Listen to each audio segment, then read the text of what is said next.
Dear student, চলো তাড়াতাড়ি করে তোমরা প্রত্যেকে যুক্ত হয়ে যাও। আমাদের আজকে প্র্যাকটিস সেট নম্বর কত? 16 নম্বর প্র্যাকটিস সেটে তোমাদেরকে স্বাগতম। প্রথম দেখতে পাচ্ছ, ক্লাসটা শুরু করার আগে তোমরা প্রত্যেকে একবার শেয়ার করে দিবে, প্রত্যেকে শেয়ার করে দিবে যেন প্রত্যেকের কাছে ক্লাসটা পৌঁছে যায় এবং প্রত্যেকে আমাদের সঙ্গে যুক্ত হতে পারে। চলো, প্রথম প্রশ্ন দেখতে পাচ্ছ স্যার, 16 নম্বর প্র্যাকটিস সেট। আজকের সেট হচ্ছে 16 নম্বর। আশা করি তোমরা 10টাতে 10টা কোশ্চেন করতে পারবে আমি করে দেওয়ার আগে। প্রত্যেকে কিন্তু চেষ্টা করবে, প্রত্যেকে আমি করার আগে করার চেষ্টা করবে তোমরা। তাহলে এইভাবে চেষ্টা না করলে কিন্তু তোমরা করতে পারবে না। আর প্র্যাকটিস সেট মানেই হচ্ছে তোমার চেষ্টা করতে করতে করতে করতে জিনিসটা এমন হ্যাবিট হয়ে যাওয়া যেন আমার কি হয়, পরীক্ষা হলে প্রত্যেকটা প্রশ্ন করে আসতে পারবি। এটাই হচ্ছে আমাদের প্র্যাকটিস সেটের সুবিধা। তাহলে চলো, কি বলছে প্রথম প্রশ্ন। রমেন একটি সুটকেসের মূল্য 5,000 টাকা চিহ্নিত করে এবং তাতে 10% ছাড় ঘোষণা করে। আচ্ছা, রমেন একটা সুটকেস বিক্রি করছে, মানে আমি তুমি ধরে নাও যে আমি দোকানদার রমেন। আমি একটা সুটকেস বিক্রি করব, যেখানে সুটকেসের গায়ে লিখে রেখেছি, এই সুটকেসের গায়ে লিখে রেখেছি 5,000 টাকা দাম। কত টাকা দাম? 5,000 টাকা। এবার আমি বলছি যে 10% ছাড় দেবো। বিক্রি করার সময় কি বলছি, তুমি আমার কাছে কিনতে আসলে তখন আমি বললাম আমি 10% ছাড় দেবো। এবার আরও বললাম, এবার প্রশ্নে কি বলছে যে নগদ মূল্যে কি বলছে যে নগদ মূল্যে ক্রয় করলে আরও 10% ছাড় দেবে। নগদ মূল্যে যদি ক্রয় করো, আচ্ছা, তার মানে কি বলছে, নগদ মূল্যে যদি তুমি ক্রয় করো তাহলে আরও 10% ছাড় দেবো। তার মানে কি, আমি 5,000 টাকা দামের একটা সুটকেস বিক্রি করছি, তুমি কিনতে এলে আমি বললাম 10% ছাড় দেবো। 10% মানে জানি আমরা 1/10। আবার তুমি যখন, এবার আমি আবার বলে দিলাম তোমাকে যে তুমি যদি নগদ মূল্যে কেনো তাহলে আরও আমি তোমাকে 10% ছাড় দেবো। তাহলে 10% আবার ছাড় দিচ্ছি। 10% মানে কি আমরা জানি 1/10। তার মানে কি, ছাড় কার উপরে হয়? মার্কেট প্রাইস অর্থাৎ বাজার মূল্যের উপরে। তাহলে মার্কেট প্রাইস অর্থাৎ বাজার মূল্য আর বিক্রয় মূল্য অর্থাৎ সেলিং প্রাইস। তার মানে আমি কি করব, 10 টাকা যদি চিহ্নিত করি তার মানে 1 টাকা ছাড় দেবো, মানে 9 টাকায় বিক্রি করব। তারপরে আবার 10% ছাড় দিচ্ছি, মানে 10 টাকা যদি চিহ্নিত মূল্য হয় তার মানে 1 টাকা ছাড় দিব, 9 টাকায় বিক্রি করব। তার মানে টোটাল এখান থেকে মার্কেট প্রাইসটা কত হয়ে গেল, গুণ করলে 100 হয়ে যাবে, এটা গুণ করলে 81 টাকা। তার মানে কি, যদি চিহ্নিত মূল্য 100 টাকা হয় তাহলে আমি পরপর দুইবার ছাড় দেওয়ার পরে কত পার্সেন্টে দিচ্ছি, কত টাকায় দিচ্ছি? 81 টাকায়। তাহলে আমাকে প্রশ্নে বলেছে যে নগদ মূল্যে সুটকেস রমেনের কাছ থেকে ক্রয় করে তাকে কত টাকা দিতে হবে রমেনকে। তার মানে তুমি আমার কাছ থেকে যখন সুটকেসটা নগদ টাকাতে কিনবে তাহলে তুমি কত টাকা আমার কাছে পে করবে। তাহলে দেখো, মার্কেট প্রাইস অর্থাৎ চিহ্নিত করে রেখেছি কত, 100, কিন্তু আমি দেখো অরিজিনাল ভ্যালু 100-এর মানটা কত, আসলে চিহ্নিত করে রেখেছি কত টাকা, 5,000 টাকাতে, কিন্তু এখানে পেলাম কত, 100। তার মানে এই 100-এর মানটা কত হয়ে যাবে, 5,000। একের মান কত হয়ে যাবে, 5,000/100। তাহলে আমাকে বলেছে যে তুমি আমার কাছ থেকে যখন সুটকেসটা কিনবে তাহলে কত টাকা পে করবে সেলিং প্রাইস। আমি যত টাকায় বিক্রি করবো তত টাকা তো তোমাকে দিতে হবে। তার মানে কত টাকায় বিক্রি করছি, 81 টাকায়।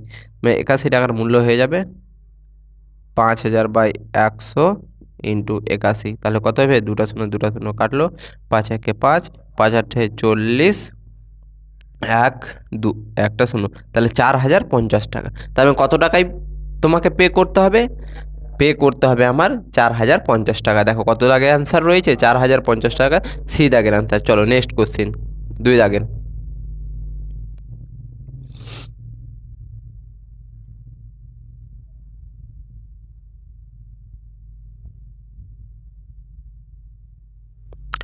আচ্ছা, কি বলছে 2 দাগের, একজন দোকানদার তার দোকানের প্রতিটি বস্তুর ওপর 18% ছাড় ঘোষণা করে। আবার ডিসকাউন্ট থেকে ছাড় চ্যাপ্টার থেকে কি বলছে, যে একজন দোকানদার তার দোকানের প্রতিটি বস্তুর ওপর 18% ছাড় ঘোষণা করছে। কত পার্সেন্ট, 18%। এবার কি বলছে আমাকে, ছাড় ঘোষণা করে 5,583 টাকার একটি বস্তু কেনার জন্য গ্রাহককে কি মূল্য দিতে হবে। তার মানে বস্তুটার দাম কত, 5,583 টাকা। কত, 5,500 আমার 83। তার মানে দোকানদার একটা 5,583 টাকার জিনিস কত পার্সেন্ট ছাড়ে বিক্রি করছে, 18% ছাড়ে। তাহলে কত টাকা তুমি পে করবে। তাহলে দেখো 18% মানে কি জানি স্যার, 18/100। তার মানে কি, বস্তুর দাম যদি 100 টাকা হয়, অর্থাৎ মার্কেট প্রাইস যদি চিহ্নিত মূল্য যদি 100 টাকা হয়, তার মানে সেলিং প্রাইস কত হয়ে যাবে আমার, ছাড় 18% ছাড় মানে কি, 100 টাকা যদি চিহ্নিত মূল্য বা বাজার মূল্য হয় তাহলে 18 টাকা ছাড়। তার মানে বিক্রয় মূল্য কত হয়ে যাবে স্যার, 18 বাদ দিয়ে দাও, তার মানে হয়ে যাবে আমার 82। তার মানে 82 টাকা হয়ে যাবে বিক্রয় মূল্য। তার মানে বস্তুটা কিনতে গেলে কত টাকা পে করতে হবে? এই 82 ইউনিট। তার মানে দেখো এখানে বলেছে যে আমি মার্কেট প্রাইসটা কত পেলাম? 100 টাকা, কিন্তু এখানে বলে দিয়েছে 5588 টাকা। তাহলে এই 100-র মানটা হয়ে যাবে 5583 টাকা, একের মানটা হয়ে যাবে 5583 বাই 100। তাহলে 82-র মানটা কত হয়ে যাবে? 82-র মানটা হয়ে যাবে 5583 বাই 100 ইন্টু 82। তাহলে এখান থেকে কাটাকাটি করবে, যেটা অ্যান্সার হবে সেটা। আমাকে বলেছে রুপিতে নিকটতম পূর্ণ সংখ্যা পর্যন্ত। তার মানে কি এটা যখনই তুমি ক্যালকুলেশন করবে, ক্যালকুলেশন করে দেখবে যে দশমিকে আসবে। এবার দশমিকে আসবে সেই সংখ্যাটা কাছাকাছি অপশনের মধ্যে যেটা সবচেয়ে কাছাকাছি হবে সেটা হবে আমার অ্যান্সার। প্রত্যেকে আমাকে কমেন্টে অ্যান্সার করবে। চলো নেক্সট কোশ্চেন। চলো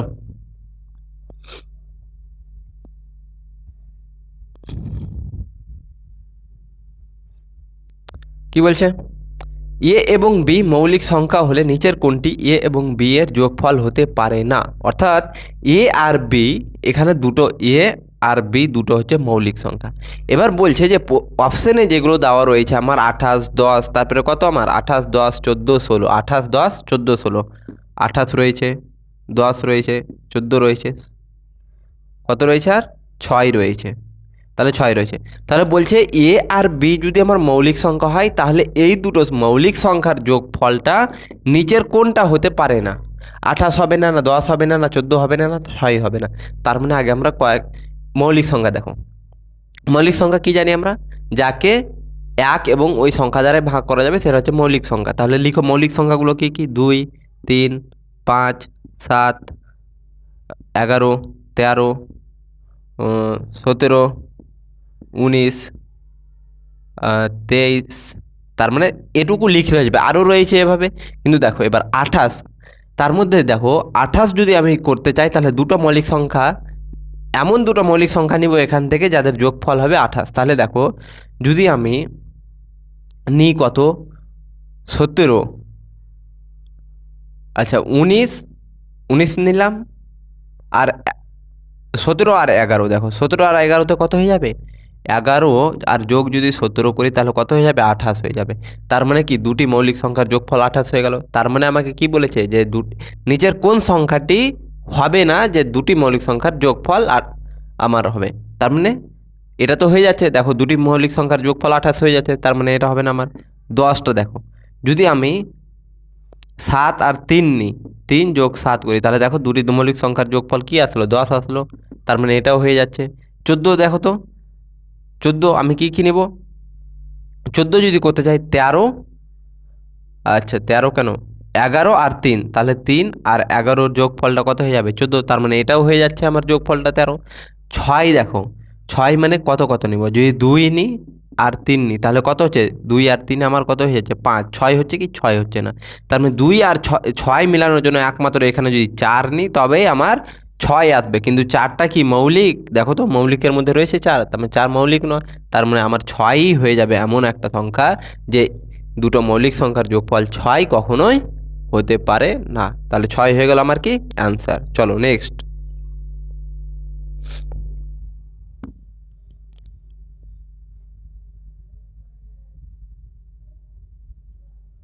চলো প্রত্যেকে পড়বে, কিন্তু কি বলছে প্রশ্ন? প্রত্যেকে আগে পড়ে দেখো, কোশ্চেনটা পড়ে আগে ভাষা বোঝার চেষ্টা করবে। যতক্ষণ না ভাষা বুঝতে পারবে ততক্ষণ তুমি অঙ্ক করতে পারবে না। ভাষা বুঝতে হবে, এক দিক থেকে পড়তে হবে, এক দিক থেকে সলিউশন নামাতে হবে, তবেই পারবে। চলো, একটি বৃত্তাকার ট্রাকের একটি রাউন্ড সম্পূর্ণ করতে পি এর 12 মিনিট সময় লাগে। তার মানে একটা বৃত্তাকার পথ রয়েছে, এই পুরো ট্রাকটা এখান থেকে যদি শুরু করে পি দৌড়াতে তাহলে এখানে আসতে পি এর কতক্ষণ সময় লাগছে? 12 মিনিট। এবার কি বলছে? এবং আর একই রাউন্ড সম্পূর্ণ করতে, অর্থাৎ আরও একই রাউন্ড সম্পূর্ণ করছে, কত মিনিট লাগছে তার? 18 মিনিট। আর এর লাগছে কত? 18 মিনিট। তাহলে বলছে তারা একই সময়ে একই বিন্দু থেকে একই দিকে দুপুর 12টা 30-এ যদি দৌড়াতে শুরু করে, 12টা 30-এ দৌড়াতে শুরু করে, তবে তারা পরবর্তী কয়টা বেজে একই বিন্দুতে মিলিত হবে? এরকম টাইপের অনেক কোশ্চেন করেছি, আশা করি করতে পারবে। কী বের করতে হবে স্যার? কী বের করতে হবে প্রত্যেকে বলো? 12 আর 18-র কী হয়ে যাবে আমার? লসাগু। তাহলে 3 দ্বারা, 3 4 12, 3 6 18, 2 দ্বারা 2 দুনা 4, 3 দুনা 6, তাহলে গুণ করে দাও, 3 দুনা 6, 3 দুনা 6, 6 6 36। তার মানে কত মিনিট পর? 36 মিনিট পর কিন্তু তারা আবার একই বিন্দুতে মিলিত হবে। তার মানে 12টা 30 বেজে তারা মিলিত হয়েছিল, তারপরে কয়টার সময় হবে? তার মানে 36 মিনিট পর, তার মানে 36 যোগ করে দাও, তাহলে কটা হয়ে যাবে আমার? দেখো 6 3 3 6, তার মানে এখানে যখনই 6 চলে আসবে তখন 6-এর জায়গাতে কি বসাবো? 0। এই 6-এর জায়গাতে এখানে হয়ে যাবে 1 যোগ হয়ে যাবে। যেহেতু আমাদের 60 মিনিটের পরে তো আর হয় না, 60 মিনিট হলে 1 ঘন্টাতে কাউন্ট হয়ে যাবে। 1 ঘন্টাটা কিসে এসে কাউন্ট হবে? ঘন্টায় এসে। তার মানে কত হয়ে গেল আমার? 12। 12টার পরে 1টা ঘন্টা যোগ করে দাও, তার মানে কত হয়ে যাবে? 13। 13 মানে কি? 1টা। তার মানে 1টা বেজে 6 মিনিট পর তারা আবার মিলিত হবে। কিন্তু প্রশ্নে দেখো এক জায়গাও আমার 1টা 6 নেই, এক জায়গাতেও 1টা বেজে 6 নেই। তার মানে প্রশ্নের মধ্যে কোনটা অপশানের মধ্যে তারা একই বিন্দুতে মিলিত হবে? তার মানে আবার 36 মিনিট পর পর তারা কিন্তু কী হবে? একই বিন্দুতে মিলিত হবে। তার মানে দেখো প্রথমবার মিলিত হলো কত?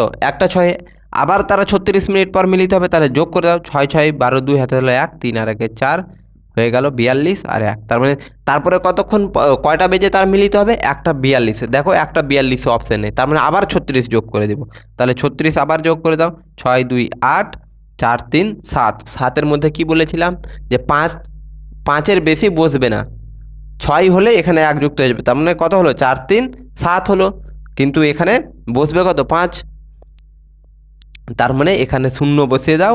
তার মানে কত বেশি হয়েছে? 60টা 6-এর চাইতে 1 বেশি, না 6 আর 7, তবে 2 বেশি। তার মানে এখানে এসে 2 1 যোগ করে দাও, তার মানে 2টা বেজে 8 মিনিটে।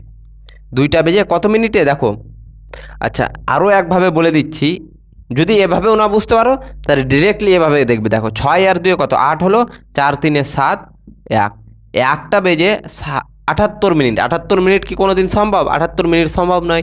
তার মানে এখান থেকে 1 ঘন্টা হয়ে গেছে। তার 78 মিনিট মানে কি? 60 মিনিট প্লাস 18 মিনিট, আর 60 মিনিট মানে কি জানি? 1 ঘন্টা। তার মানে এখান থেকে 1 ঘন্টাটা আমরা বার করে এখানে যোগ করে দিব। তার মানে এটা কত হয়ে যাবে? 1টার পরে 1 ঘন্টা যোগ করলে কত হয়ে যাবে? 2টা। আর এখান থেকে 60 বাদ দিয়ে দেবো, তার মানে কত হয়ে যাবে? 18 মিনিট। তবে 2টা বেজে 18 মিনিটে তারা আবার কি করবে? আবার তারা একই বিন্দুতে মিলিত হবে। তাহলে দেখো 2টা বেজে 18 মিনিট কোথায়? 2টা বেজে 18 কোথায় রয়েছে? 2টা বেজে 18 রয়েছে একমাত্র ডি দাগের আনসার, 2টা বেজে 18 PM-এ। চলো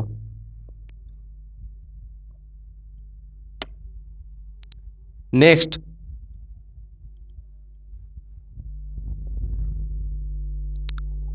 কি বলছে? একটি জমির মূল্য এত টাকা থেকে এত টাকা আমার পর্যন্ত বৃদ্ধি পায়, জমির মূল্য শতকরা কত বৃদ্ধি পাবে?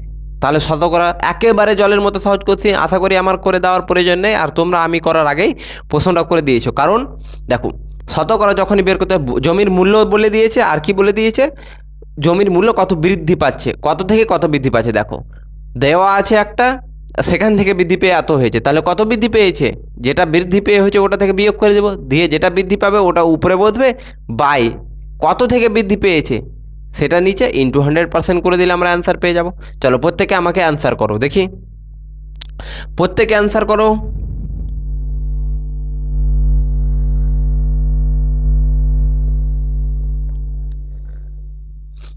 আশা করি তোমরা অ্যান্সার করতে পেরেছো, একেবারে জলের মতো সহজ কোশ্চেন রয়েছে। যারা পারোনি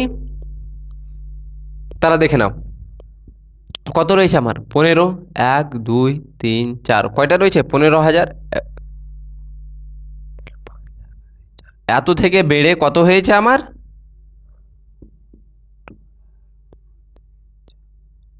এত হয়েছে। তার মানে একক, দশক, শতক, হাজার, অযুত, লক্ষ, নিযুত 15 লক্ষ থেকে বেড়ে 18 লক্ষ হয়েছে। তার মানে কত বৃদ্ধি পেয়েছে? 3 লক্ষ। 3 লক্ষ বৃদ্ধি পেয়েছে, 3 লক্ষ টাকা বৃদ্ধি পেয়েছে। তার মানে বৃদ্ধি পেয়েছে 3 লক্ষ টাকা কত টাকার মধ্যে? 15 লক্ষ টাকার মধ্যে। শতকরায় কত? 100%-এ কত? কাটাকাটি করো, 5টা শূন্য, 5টা শূন্য, 3 5 15, 5 20 100। তার কত পার্সেন্ট হয়ে গেল স্যার? 20%। তাহলে কত পার্সেন্ট বৃদ্ধি পেয়েছে? 20%। কত দাগের অ্যান্সার? এ দাগের অ্যান্সার। চলো নেক্সট কোশ্চিন, চলো প্রত্যেকে করো নেক্সট কোশ্চিনটা, প্রত্যেকে করবে, করে আমাকে অ্যান্সার করো, প্রত্যেকে করে আমাকে অ্যান্সার করো স্যার। চলো চলো কি অ্যান্সার হবে? নিউমেরিক টাইপের কোশ্চিন রয়েছে, আমাদেরকে প্রত্যেকটা অপশান পড়তে হবে, পড়ে সেখান থেকে বার করতে হবে যে কোনটা ভুল রয়েছে। তাহলে দেখো প্রথমে কি বলছে, গতি দ্বারা দূরত্ব ভাগ করে সময় গণনা করা হয়। গতি দ্বারা দূরত্বকে ভাগ করে কি করছে, সময় গণনা করছে। গতি দ্বারা অর্থাৎ গতি মানে কি, স্পিড, স্পিড দ্বারা কাকে ভাগ করছে, আমার স্পিড দ্বারা কাকে ভাগ করছে, গতি দ্বারা দূরত্ব ভাগ করে। তার মানে গতিকে দূরত্বকে ভাগ করছে গতি দ্বারা, গতি দ্বারা দূরত্বকে ভাগ করে স্পিড সময় গণনা করা হয়। সময় মানে কি, টাইম গণনা করা হয়। তার মানে বলছে যে দূরত্ব বাই স্পিড সমান কি পাবো আমরা, টাইম পাবো। আর আমরা অ্যাকচুয়ালি জানি কি, speed equal to distance by time. তাহলে এটা ভুল না সঠিক স্যার? অবশ্যই ভুল। আর ভুল যারা যারা বলছো তারা একেবারে মাথায় গোবর ভরা আছে। কেন দেখে নাও, speed equal to distance by time. তার মানে টাইমটাকে যদি এখানে পাঠিয়ে দিই, স্পিডটাকে নিচে পাঠিয়ে দিই, তাহলে ডিস্ট্যান্স বাই স্পিড। তাহলে কি পেলাম স্যার, ডিস্ট্যান্স বাই স্পিড সমান টাইম। তার মানে কি, প্রথম অপশান ঠিক হয়ে গেল। চলো নেক্সট কোশ্চিনটা, নেক্সট অপশান কি বলছে, সময়ের দ্বারা দূরত্ব ভাগ করে গতি গণনা করা হয়। সময়ের দ্বারা দূরত্বকে ভাগ করে গতি গণনা করা হয়। সময়ের দ্বারা অর্থাৎ টি, সময়ের দ্বারা, টাইমের দ্বারা কাকে ভাগ করছে, দূরত্বকে ভাগ করে কি গণনা করছে, আমার সময়ের দ্বারা দূরত্বকে ভাগ করে গতি গণনা করা হয়, স্পিড। তার মানে আমরা কি কি জানি যে speed equal to distance by time, speed equal to distance by time. ঠিকই তো রয়েছে, ঠিকই বলছে। সি দাগেরটা দেখো, সি নম্বর অপশানটা কি বলছে, একটি নির্দিষ্ট দূরত্ব কভার করার জন্য কম সময়ের মধ্যে গতি বৃদ্ধি করতে হবে। আচ্ছা, একটা নির্দিষ্ট দূরত্ব, তুমি এখান থেকে এ বিন্দু থেকে বি বিন্দুতে যে গতিতে তুমি যাচ্ছিলে, আগে ধরো 1 কিমি/ঘন্টা গতিবেগে যাচ্ছিলে, 10 মিনিট সময় লাগছিল। এখন তুমি বলছো যে কম সময়ে যাবে, কম সময়ে যাবে। তাহলে কম সময়ে যেতে গেলে কি করতে হবে, তোমাকে গতিটা বৃদ্ধি করতে হবে। অবশ্যই গতি বৃদ্ধি না করলে তো তুমি কম সময়ের মধ্যে যাবে না। তার মানে অপশান ঠিকই বলছে আমার, যে একটা নির্দিষ্ট দূরত্ব করার জন্য কম সময়ের মধ্যে, যদি কম সময়ের মধ্যে তুমি যদি দূরত্বটা কভার করতে চাও, তাহলে তোমাকে কি করতে হবে, স্পিডটা বৃদ্ধি করতে হবে। তার মানে 3টা অপশান ঠিক হয়ে গেল। তাহলে আমাকে বলেছে যে কোনটি ভুল। তার মানে অবশ্যই যদি 3টা ঠিক হয়ে যায়, ডি নম্বরটা অবশ্যই ভুল, এখানে পড়তে হবে না ডি নম্বরটা। তারপরেও দেখে নাও কি বলছে, যদি দূরত্ব বৃদ্ধি করা হয় তবে গতি হ্রাস করতে হবে নির্দিষ্ট সময়ে পৌঁছানোর জন্য। নির্দিষ্ট সময়ে পৌঁছানোর জন্য কি করতে হবে, গতি বৃদ্ধি করা হয়। দূরত্ব যদি বৃদ্ধি করা হয়, অর্থাৎ ডিস্টেন্সটা যদি আমার বৃদ্ধি করা হয়, তাহলে কি বলছে, গতি হ্রাস করতে হবে কোথায়, নির্দিষ্ট সময়ে পৌঁছানোর জন্য। তাহলে এটা কি সম্ভব, ডিস্টেন্স বৃদ্ধি পাচ্ছে আমার, আবার তুমি কম সময়ে পৌঁছবে, নির্দিষ্ট সময়ে পৌঁছাবে, তাহলে কি গতি আমার কমাতে হবে না বাড়াতে হবে, গতি বাড়াতে হবে। কিন্তু প্রশ্নে কি বলেছে, গতি হ্রাস করতে হবে। তাহলে এরা আমার কি হয়ে গেল, ভুল হয়ে গেল। তাহলে ডি দাগেরটা আমার হয়ে যাবে আনসার। বলেছে আমাকে ভালো করে প্রশ্নে বলবে যে নিচের কোনটি ভুল, নিচের কোনটি ভুল, সঠিকগুলো নয়, কোনটি ভুল আমাকে বের করতে বলেছে। তাহলে সবসময় কিন্তু মাথাতে খেয়াল রাখবে এটা। কি বলছে, 2 বছরের জন্য 1225 টাকা। আচ্ছা, কত বছরের জন্য, টাইম ইকুয়াল টু হয়ে যাচ্ছে 2 ইয়ার। 2 বছরের জন্য 1225 টাকা, অর্থাৎ প্রিন্সিপাল বা মূলধন কত, 1225 টাকা। আচ্ছা, 1225 টাকার চক্রবৃদ্ধি সুদ হলো 144 টাকা। চক্রবৃদ্ধি সুদটা কত স্যার, 144 টাকা। তাহলে বলছে বার্ষিক সুদের হারটা কত, আর ইকুয়াল টু কত আমাকে জিজ্ঞাসা করেছে। তাহলে দেখো, মূলধন হচ্ছে এত, সুদ হচ্ছে 2 বছরে কত, 144। তার মানে সুদে আসলে কত হয়ে যাবে, মূলধন প্লাস সুদ। তার মানে সুদে আসলে অর্থাৎ অ্যামাউন্টটা কত হয়ে যাবে স্যার, 1225 প্লাস 144। তাহলে কত হয়ে যাবে, 9, 6, 3, 1, 1369।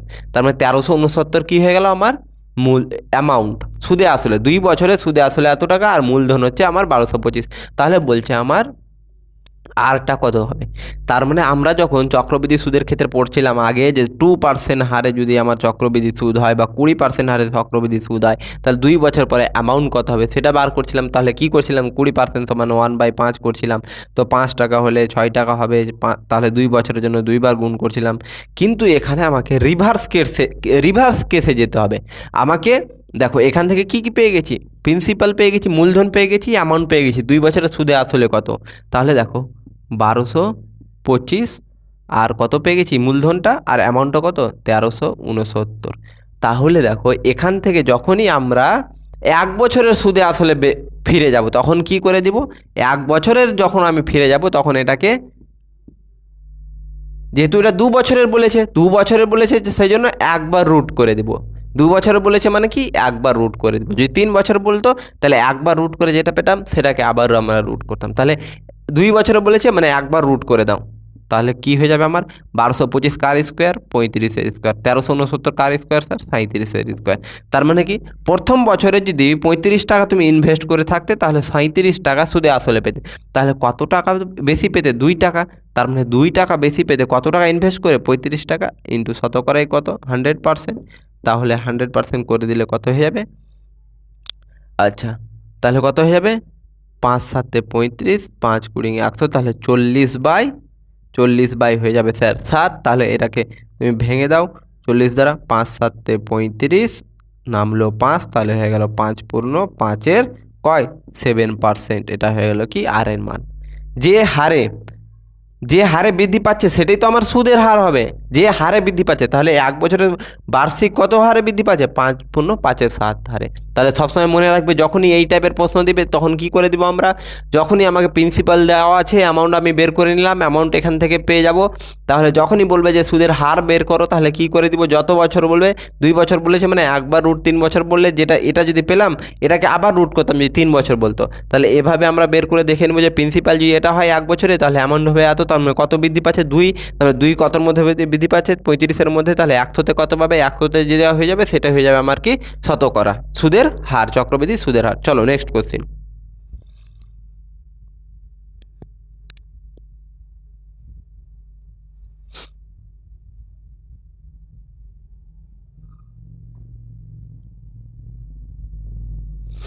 চলো একেবারে সহজ কোশ্চিন পরিমিতি থেকে। আর পরিমিতি থেকে একটা না একটা কোশ্চিন তুমি পাবেই স্যার মোস্ট। পরীক্ষাতে 1 থেকে 2টো কোশ্চিন তোমরা পরিমিতি থেকে পাবে, এবং প্রত্যেকটা প্র্যাকটিস সেটে তুমি দেখতে পাচ্ছ আমি পরিমিতি করাচ্ছি। আমি তোমাদেরকে সেই সমস্ত প্রশ্ন এবং সেই প্যাটার্নেই করাচ্ছি যেই প্যাটার্নে তোমাদেরকে এসএসসি জিডিতে তোমাদেরকে জিজ্ঞাসা করবে স্যার। সেই জন্য বারবার বলছি, দেখো আমি বলছি এত আমার লাভের জন্য বলছি না, তোমাদের লাভের জন্যই বলছি। তুমি পড়বে স্যার, প্র্যাকটিস করবে, তোমার লাভ হবে পরীক্ষা হলে। পৃথিবীর এমন কোনো টিচার নেই যে সে পড়িয়ে সিলেকশান দিয়ে দিতে পারবে। আমিও পারবো না পড়িয়ে সিলেকশান নিয়ে দিতে। একমাত্র তুমি যদি আমি যেগুলো পড়াচ্ছি সেগুলো যদি তুমি ভালো করে প্র্যাকটিস করো, ভালো করে যদি ঠিকঠাকভাবে পড়াশোনা করো, তাহলে সিলেকশানটা হবে। সিলেকশান সম্পূর্ণ নির্ভর করছে তোমার উপরে। টিচার একমাত্র গাইড করে দিতে পারবে এইটা এভাবে হয়, কিভাবে আমরা পরীক্ষা হলে কম সময়ের মধ্যে করব, কিভাবে পরীক্ষা হলে আমরা প্রশ্নগুলো করব, কোনটা প্রশ্ন গুরুত্বপূর্ণ, এগুলো আমরা শুধু বলে দিতে পারবো। কিন্তু পড়তে হবে তোমাকে, পরীক্ষাটাও দিতে হবে তোমাকে। সেই জন্য বারবার বলছি প্র্যাকটিস সেটগুলো খুবই গুরুত্বপূর্ণ। হুবাহু প্যাটার্ন তোমরা পরীক্ষা হলে দেখতে হবে স্যার। ম্যাথের তো আমি এটুকু গ্যারেন্টি নিয়েছি যে 40-এ 40 যদি তোমরা প্রথম থেকে লেগে থাকো তাহলে 40-এ 40 পাওয়ার নিয়ে দেওয়ার দায়িত্ব আমার। চলো প্রশ্ন কী বলছে? একটি বদ্ধ সিলিন্ডারের ভিত্তির ব্যাস হচ্ছে 20 সেমি। তার মানে ব্যাস, সিলিন্ডার মানে কি নলাকার চোঙ বা সিলিন্ডার এটা। তাহলে সিলিন্ডারের ব্যাস বলেছে, ভিত্তির ব্যাসটা বলেছে 20 সেমি। কত সেমি? ব্যাস বলেছে 20 সেমি। তার মানে ব্যাসার্ধ আর সমান কী হয়ে যাবে? ব্যাসার্ধ হচ্ছে ব্যাসের অর্ধেক। তার মানে ব্যাস যদি 20 সেমি হয় তাহলে 10 সেমি, এর অর্ধেক 10 সেমি হয়ে যাবে কি আমার ব্যাসার্ধ। এবং কি বলেছে? এর উচ্চতা হচ্ছে, উচ্চতা এইচটা কত বলে দিয়েছে? এইচ ইকুয়াল টু বলে দিয়েছে আমাকে 11 সেমি। 11 সেমি। তাহলে বলছে যে সিলিন্ডারের মোট পৃষ্ঠের ক্ষেত্রফল নির্ণয় করো। মোট পৃষ্ঠের ক্ষেত্রফল নির্ণয় করো। তাহলে মোট পৃষ্ঠের ক্ষেত্রফলের সূত্র কি জানি আমরা? এর পৃষ্ঠতলের ক্ষেত্রফল মানে কি? প্রত্যেকটা তলের ক্ষেত্রফল। তাহলে এখানে দেখো বৃত্তাকার তল কয়টা রয়েছে? 2টা তল। তাহলে সূত্র কার কার মনে রয়েছে? পরিমিতি চ্যাপ্টার আমি যখন করেছিলাম কনসেপ্ট ক্লাসে প্রত্যেকটা সূত্র আমি লিখিয়ে দিয়েছি। তাহলে দেখো সূত্র কি হয়ে যাবে? এখানে কয়টা? একটা তল বৃত্তাকার তল, তার মানে একটা বৃত্তাকার তলের ক্ষেত্রফলের সূত্র কি? পাই আর স্কোয়ার, প্লাস উপরে কি রয়েছে? একটা বৃত্তাকার তল, তার মানে কত হয়ে যাবে? পাই আর স্কোয়ার, প্লাস আর এই যে একটা গোল তলটা রয়েছে, আমি কিন্তু প্রত্যেকটা কৌটো নিয়েও দেখিয়েছিলাম, চোঙ নিয়েও দেখিয়েছিলাম, এক্সাম্পল দিয়ে দিয়ে প্রত্যেকটা জিনিস নিয়ে দেখিয়েছিলাম। তাহলে এই তলের ক্ষেত্রফলটা কত হয়ে যাবে? প্লাস হয়ে যাবে 2 পাই আর, তাহলে কত হয়ে গেল? 2 পাই আর এইচ। এই যে তলটা রয়েছে বাঁকা গোল টাইপের তলটা, তাহলে এটার কি হয়ে যাবে স্যার আমার? 2 পাই আর এইচ, আর বর্গ সেমি বা সেমি স্কোয়ার এককটা। তাহলে দেখো পাই আর স্কোয়ার প্লাস পাই আর স্কোয়ার কত হয়ে গেল আমার? 2 পাই আর স্কোয়ার। তাহলে প্লাস এখানে কি আছে? পাই আর 2 পাই আর এইচ, 2 পাই আর এইচ। তাহলে দেখো এখান থেকে টু পাই আরটা কমন নিয়ে নাও, টু পাই আর, তাহলে এখানে দুটো আর ছিল, একটা কমন বাইরে চলেছে, একটা থাকলো, প্লাস টু পাই আর কমন বাইরে নিয়ে নিয়েছি, থাকলো এইচ। তাহলে এবার মানটা বসিয়ে দাও, সেমি স্কোয়ার। তাহলে দেখো 2 × 22/7 ইন্টু আর এর মানটা কত রয়েছে স্যার, আর এর মানটা রয়েছে 10 সেমি, ইন্টু আর প্লাস এইচ, আর প্লাস এইচ, আর এর মান 10, এইচের মান 11, তাহলে কত হয়ে গেল 21। তাহলে দেখো 7 3, তাহলে কত হয়ে গেল আবার 22 2 44, আর 44কে যদি 3 দ্বারা গুণ করি তাহলে কত হয়ে যাবে 3 4 12, 3 4 12 2 হাতে থাকলো 1, 3 4 12 আর 1 13, আর 10 দ্বারা গুণ করলে 1320 সেমি স্কোয়ার। তাহলে কত হয়ে যাবে স্যার, পৃষ্ঠতলের ক্ষেত্রফলটা কত হয়ে যাবে 1320 সেমি স্কোয়ার। সি দাগের আনসার 1320 সেমি স্কোয়ার। একেবারে কিছু ছিল না, যার ফর্মুলাটা জানা ছিল, এগুলো তো কিছু আঁকার প্রয়োজন নেই, তোমরা তো পরীক্ষা হলে আঁকতে যাবে না, ডিরেক্টলি তোমাদের মাথা থেকে ঘুরবে ফর্মুলা বসাবে, মান পুট করে ডিরেক্টলি তোমরা অ্যান্সার করবে। চলো নেক্সট কোশ্চেন। যারা এখনও কিন্তু বলছি যে যারা ফর্মুলাটা মনে রাখুনি, আমি পরিমিতি চ্যাপ্টারের লাস্ট ক্লাসে প্রত্যেকটা ফর্মুলা বলেছি, অন্তত সেই ক্লাসটা তোমরা স্যার করে আসবে। সেই ক্লাসটা থেকে প্রত্যেকটা ইম্পর্টেন্ট ফর্মুলা আমি বলেছি, সেই ফর্মুলাগুলো তোমরা অবশ্যই খাতাতে নোট করা এবং মাথার মধ্যে মেমোরাইজ করা লাগবে স্যার। চলো